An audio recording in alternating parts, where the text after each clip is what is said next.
El año 2024 comenzó con la naturaleza mostrando toda su fuerza. El 1 de enero, un fuerte terremoto de magnitud 7.5, seguido de varias réplicas, devastó amplias zonas de Japón.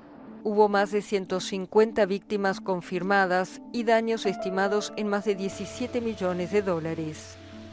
También Taiwán sufrió 2 fuertes sismos en el primer semestre del año, con un saldo de cerca de una veintena de muertos. En Estados Unidos, la temporada de huracanes fue intensa con ciclones como Beryl o Milton, pero ninguno tan poderoso como Helene, que se convirtió en el segundo más mortífero de la historia del país, con más de 200 fallecidos. Del otro lado del planeta, el tifón Yagi azotó el sureste de Asia, donde provocó enormes inundaciones, dejando más de 200 muertos y decenas de miles de viviendas afectadas. Pero tal vez la tormenta que más impactó al mundo fue el 29 de octubre en España, cuando violentas precipitaciones produjeron una riada que arrasó varias localidades de la provincia de Valencia. La catástrofe, que dejó más de 200 muertos, destruyó numerosas infraestructuras y dañó decenas de miles de viviendas, comercios y explotaciones agrícolas. El mundo también sufrió olas de calor extremo.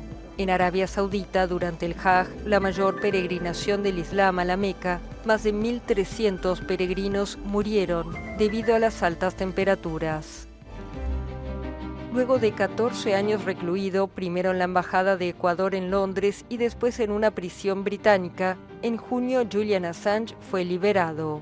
Su salida de la cárcel fue posible luego que el fundador de Wikileaks se declarara culpable como parte de un acuerdo con la justicia estadounidense que lo había procesado por revelar cientos de miles de documentos clasificados.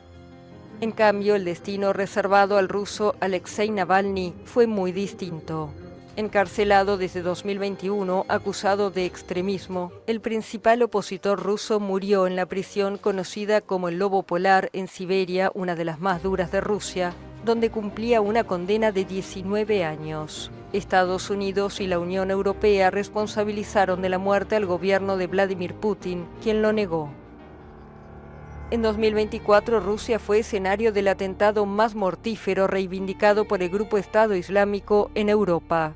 Los atacantes usaron armas automáticas y provocaron un gran incendio en una sala de conciertos en las afueras de Moscú, lo que dejó más de 140 muertos. Aunque el grupo yihadista reivindicó el atentado, Putin acusó del mismo a Ucrania y sus aliados occidentales.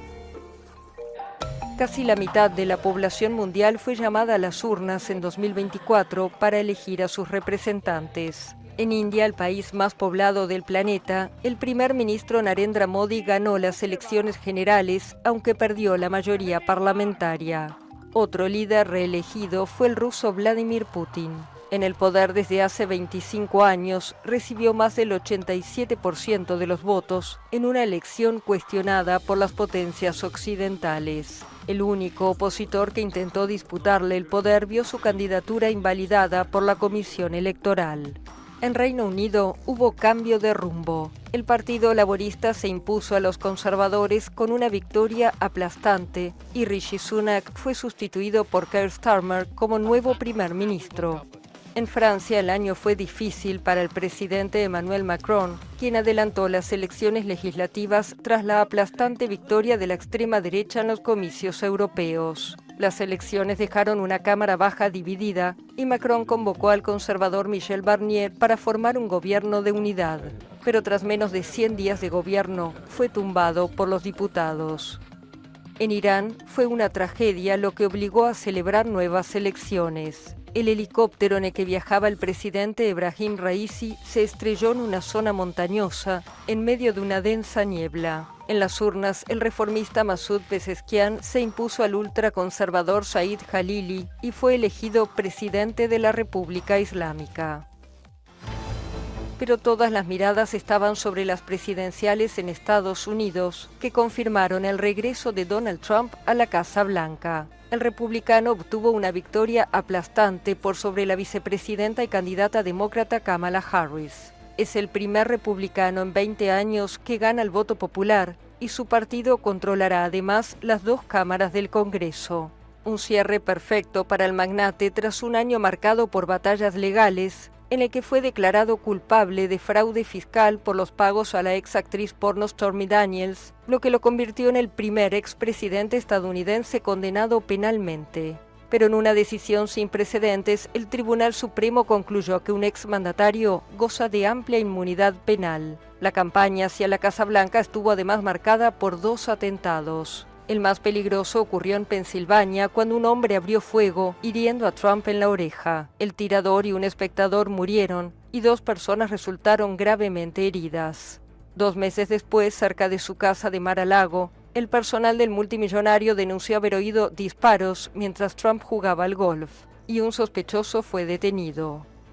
La elección de Trump genera una gran expectativa en torno a los conflictos en el mundo que no dan tregua. El republicano ha dicho que quiere lograr un acuerdo entre Rusia y Ucrania y poner fin al derramamiento de sangre en Oriente Medio. La guerra, que comenzó en septiembre de 2023 entre Israel y Hamás en la Franja de Gaza, se expandió en 2024. Varios altos dirigentes del movimiento islamista palestino murieron, en particular su jefe Ismail Haniyeh en julio en Teherán, en una explosión atribuida a Israel. En represalia, Irán disparó cientos de misiles contra territorio israelí. El sucesor de Haniyeh, Yahya Sinwar, fue abatido en la Franja de Gaza en octubre a manos de soldados israelíes. El conflicto se extendió además al Líbano, donde Hezbollah abrió un frente de apoyo a su aliado Hamás. Tras el aumento de las hostilidades entre el movimiento proiraní y el ejército israelí, en septiembre varias personas murieron y miles resultaron heridas tras la explosión de dispositivos de mensajería utilizados por los militares del movimiento chií libanés. Pocos días después, Israel inició una campaña de ataques aéreos contra posiciones de Hezbollah en Líbano y operaciones terrestres en el sur del país. El líder de Hezbollah, Hassan Nasrallah, falleció en un bombardeo a fines de ese mes en Beirut. Luego de 2 meses de guerra abierta, a finales de noviembre, Israel y Hezbollah acordaron una tregua. Sin embargo, en Gaza el conflicto sigue. Las negociaciones para un alto el fuego fueron infructuosas y el territorio está hundido en una grave crisis humanitaria. Una ola de solidaridad con los palestinos llegó a las universidades de Estados Unidos. El epicentro de las manifestaciones estuvo en el City College y la Universidad de Columbia, con ocupaciones de algunos edificios. El largo conflicto entre Rusia y Ucrania podría sufrir cambios en 2025. Kiev teme que cuando asuma el poder, Trump ponga fin al apoyo militar estadounidense, crucial para los ucranianos, que llevan meses perdiendo terreno frente a las tropas de Moscú. El conflicto escaló en los últimos meses, luego que Washington habilitó a Kiev el uso de misiles de largo alcance de fabricación estadounidense. Moscú respondió con el disparo de un misil balístico intercontinental, advirtió que está dispuesto a usar incluso armas nucleares y que no descarta golpear a las potencias occidentales que suministraron a Kiev armas empleadas para atacar Rusia. Corea del Sur reveló además la presencia de soldados norcoreanos apoyando a las fuerzas rusas. En diciembre se registró un cambio fulminante en Siria. Una alianza rebelde liderada por islamistas derrocó al presidente Bashar al-Assad tras una ofensiva relámpago. Al-Assad, cuya familia gobernó Siria con puño de hierro durante medio siglo, renunció y abandonó el país. En la monarquía más famosa del mundo, 2 miembros de la familia real tuvieron que luchar contra el cáncer en 2024. Fueron el rey Carlos III y su nuera, la princesa Catalina. Tras ser operados y recibir tratamiento, ambos reanudaron su agenda oficial a finales del año. En el mundo del espectáculo, Taylor Swift confirmó su estatus de mega estrella, batiendo récords en los Grammy y completando los 21 meses de su gira mundial Eras Tour, la más lucrativa en la historia de la música. Y sobre el final del año, la Catedral de Notre Dame de París reabrió sus puertas al público completamente renovada, 5 años después del incendio que devastó el emblemático edificio medieval de 850 años de antigüedad.